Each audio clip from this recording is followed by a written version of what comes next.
Continuamos en Mega Noticias y le agradezco a Ninel Escobar, subdirectora de Cambio Climático y Energía del Fondo Mundial para la Naturaleza en México, que nos acepte una conversación esta tarde. Ninel, ¿cómo está? Muy buenas tardes.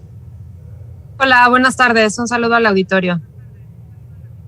Hacíamos un recorrido ahorita por varias partes del país en donde hay algunas operaciones, sobre todo de petróleos mexicanos, de refinerías, y también hay algunas construcciones de infraestructura que evidentemente dañan el medio ambiente. ¿En dónde estamos parados en México en este momento en materia de políticas ambientales que eviten o que detengan el cambio climático?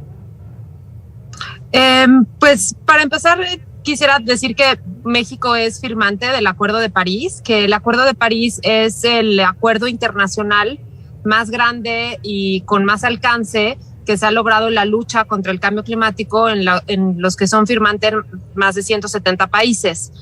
México es firmante de este acuerdo, en el cual cada país firmante debe comprometerse a reducir las emisiones de gases de efecto invernadero que causan el cambio climático y también a empujar esfuerzos significativos para que dentro de cada país logremos adaptarnos a los impactos del cambio climático que son irreversibles y que vamos a seguir experimentando en los próximos años. En materia de reducción de emisiones, nuestro país se ha comprometido a reducir 22% de las emisiones de gases de efecto invernadero en relación a una línea base que ha estimado el gobierno.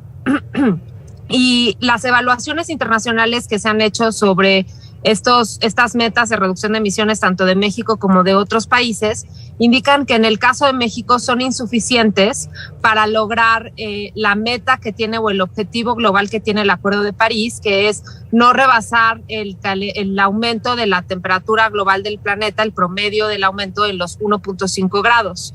Actualmente la atmósfera, o por decirlo así, el planeta, se ha calentado ya 1 grado. Y lo que nos dicen los científicos que han estudiado este fenómeno del cambio climático desde hace más de 20 años es que el umbral al que debemos tirarle como humanidad es no rebasar los 1.5 grados, ya que si rebasamos estos 1.5 grados, los sistemas naturales que autorregulan el clima en el mundo, pues podrían rebasar un umbral manejable, ¿no? Y empezar a ver efectos que se intensifiquen cada vez más, ¿no? Por decirlo de una manera sencilla, pues la Tierra se va a empezar a calentar a sí misma a una tasa exponencial y los impactos van a ser inmanejables, ¿no? Entonces, sí. Eso es un poco donde estamos en términos de compromisos de cambio climático. Sí, la Comisión Federal de Electricidad está operando bajo unas nuevas reglas que aprobaron los diputados, el cambio de despacho, es decir, se modificó el despacho de energía eléctrica para darle prioridad a la Comisión Federal de Electricidad, que la CFE compre la energía que produce esta empresa estatal, y se ha dicho que pues esto va como prioridad las energías fósiles por encima de las energías renovables, y que hacen un lado la producción de energía limpia que la detentan actualmente particulares. ¿Qué tan cierto es esto que se dice? Porque también la Comisión Federal de Electricidad dice que produce energía limpia a través de la Comisión Federal, a través de su propia empresa. Sí, ahí a lo mejor enfatizar que el vínculo con cambio climático y el sector energético es muy importante. Más del 60% de las emisiones que se producen en el país provienen del sector energético, y en ese sentido, uno de los principales objetivos si queremos luchar de manera ambiciosa contra el cambio climático es descarbonizar, o lo que le dicen descarbonizar la forma en la que producimos energía, es decir, pasar o transitar aceleradamente de una matriz energética basada en combustibles fósiles, como puede ser el carbón, el combustóleo, el gas, a una matriz de energías limpias o por lo menos bajas en emisiones, como son las energías renovables. Y en ese sentido, la regulación o los cambios administrativos que ha buscado este gobierno se enfocan en recuperar el control de la CFE sobre ciertos aspectos del sistema eléctrico que implican, que tienen como consecuencia la obstrucción de la expansión y de la operación de proyectos de energía renovable que en la mayor parte de los casos están en México desarrollados por el sector privado.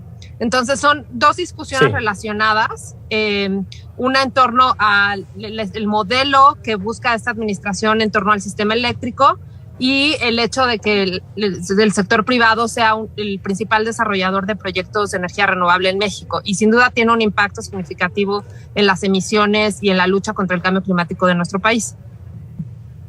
Sí, aunque el gobierno del presidente López Obrador no ha dejado de pensar en la posibilidad de generar energía limpia, recientemente pues acordó con el futuro gobernador de Sonora, Alfonso Durazo, la construcción de una megaplanta de energía solar en el estado de Sonora, que es una de las entidades, una de las regiones del mundo con mayor número de horas de sol y que pudieran pues producir energía limpia y además sin nubes, porque casi no llueve en el norte del país. Entonces sería una planta no intermitente, sino de manera permanente.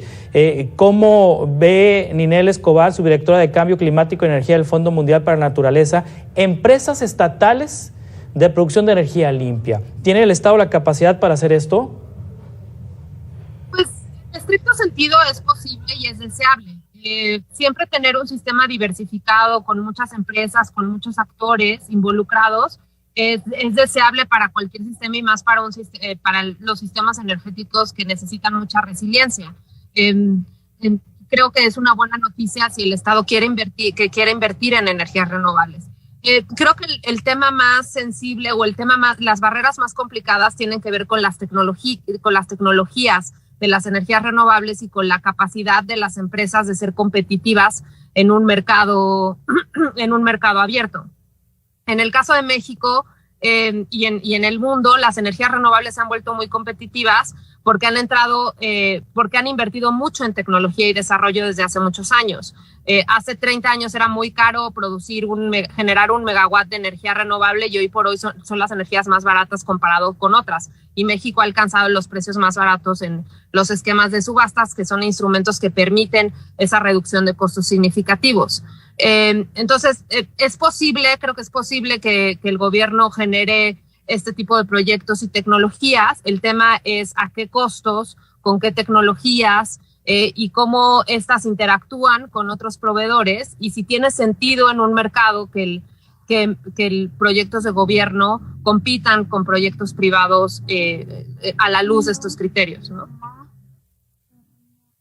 Las obras de infraestructura que está construyendo el gobierno del presidente López Obrador, ¿qué opinión le merece Ninel Escobar Dos Bocas? Es un proyecto que respeta estos acuerdos internacionales para reducir las emisiones. ¿Es un proyecto viable en el entorno del cambio climático? Pues en el marco del Acuerdo de París, el objetivo de los países sometan metas de reducción de emisiones, ¿no? No exige que se usen algunas estrategias sobre otras en muchos sentidos, pero claramente la tendencia internacional y el rumbo de las economías del futuro en países desarrollados y en desarrollos es a la reducción radical de energía basada en combustibles fósiles. Y es por eso que vemos a grandes empresas empezar a migrar y tomar estas decisiones estratégicas de dejar de invertir en petróleo y gas y en migrar hacia los nuevos modelos económicos, como puede ser la movilidad eléctrica, las energías renovables, ¿no? Entonces, en esa visión de economía y de dónde está México hoy por hoy y a dónde quisiera migrar, pues no me parece de las inversiones más deseables y sobre todo en un contexto de crisis climática invertir en una refinería. Pero pues claramente hay que entender el contexto amplio de cambio climático, de tecnología, de economía, ¿no? Ninel Escobar, subdirectora de Cambio Climático y Energía del Fondo Mundial para la Naturaleza en México, muchas gracias por tomar esta conversación. Estamos en contacto para seguir conversando sobre esos temas. Gracias a ti, Juan Carlos. Buen día. Gracias, muy buenas tardes. Veracruz cuenta con una de las zonas más peligrosas para el ser humano.